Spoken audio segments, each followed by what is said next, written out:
The COVID-19 is a global coronavirus outbreak that caused by the acute respiratory syndrome. It identified by the World Health Organization on 11 March 2020. By that, very important for banking and consumer sector to find way to minimize the spread of the virus during this outbreak, including by adopting technology financial sector. Nielsen survey showed that 78% of Malaysia use media, but only 34% of it use it to purchase goods and service. Therefore, this study focused on the awareness toward using mobile banking during the outbreak of COVID-19 among Malaysia. The research identified that they have three factors that influence the awareness, which is usefulness, relative advantage, and perceived risk. Next, the objective of this research is first to examine the relationship between the usefulness and awareness toward using mobile banking during the outbreak of COVID-19 among Malaysia. Number 2, to examine the relationship between the relative advantage and awareness toward using mobile banking during the outbreak of COVID-19. And number 3, to examine the relationship between the perceived risk and awareness toward using mobile banking during the outbreak of COVID-19 among Malaysia. Methodology, research design.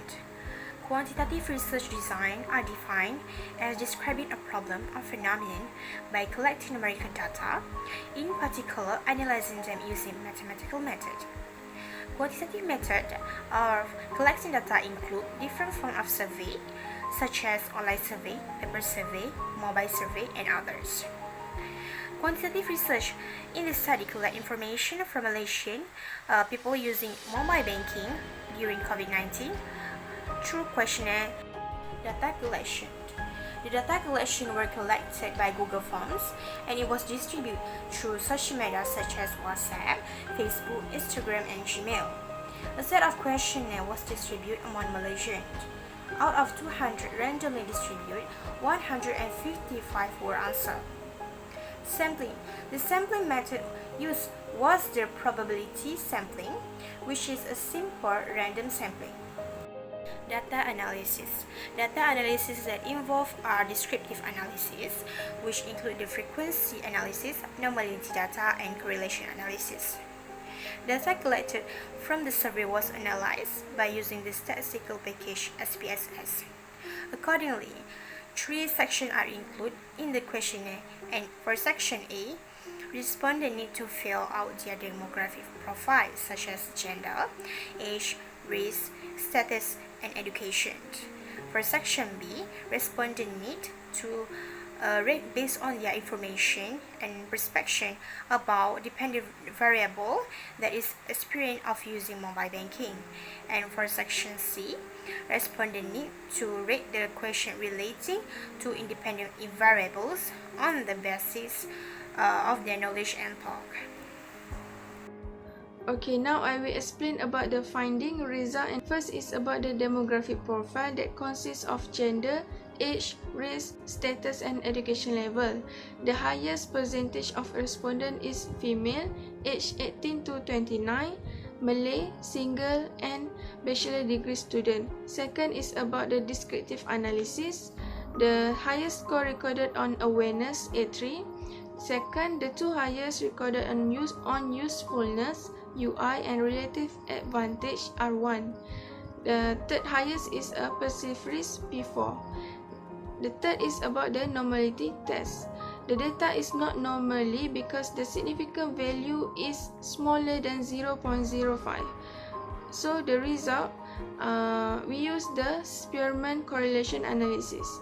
Fourth is about the correlation analysis. Hypothesis 1 is the positive significant relationship between the usefulness and awareness.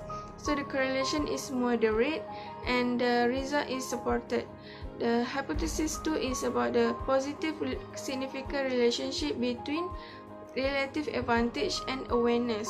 The correlation also moderate and the result is supported. Hypothesis 3 is about the perceived positive relationship between perceived risk and awareness. There is no correlation and the result is not supported. So I will continue with discussion. For discussion, the main objective of this study is to identify the relationship between usefulness, relative advantage, perceived risk, and the awareness towards using mobile banking during outbreak COVID-19 among Malaysians. Based on the finding in Chapter 4, researchers agree that usefulness, relative advantage, and perceived risk has a positive relationship between awareness toward using mobile banking during outbreak COVID-19 among Malaysians, but the variable data of usefulness and relative advantage only support to the relationship. The data of perceived risk is not supported. In conclusion, mobile banking is used a new technology platform as a banking and financial service. As a result, exploring awareness raising factor of mobile banking is very relevant for people among Malaysians, especially during the outbreak of COVID-19. The objective of this study was to examine the relationship between usefulness, relative advantage, and perceived risk, and the awareness toward using mobile banking during outbreak of COVID-19. Therefore, the independent variable of usefulness, perceived risk, and relative advantage, and the dependent variable was the awareness toward using mobile banking during outbreak of COVID-19 among Malaysians. Thus, independent and dependent variable was analysed by Spearman correlation. Then the results show that the usefulness and relative advantage have a correlation, but the perceived risk do not have a correlation. In conclusion, the finding of this study proven that there have a connection between the usefulness, relative advantage, and awareness toward using mobile banking during outbreak of COVID-19 among Malaysians, while the perceived risk have no connection. But researchers sure that they have a connection based on the study. Researchers will improve the study in the future. Thank you.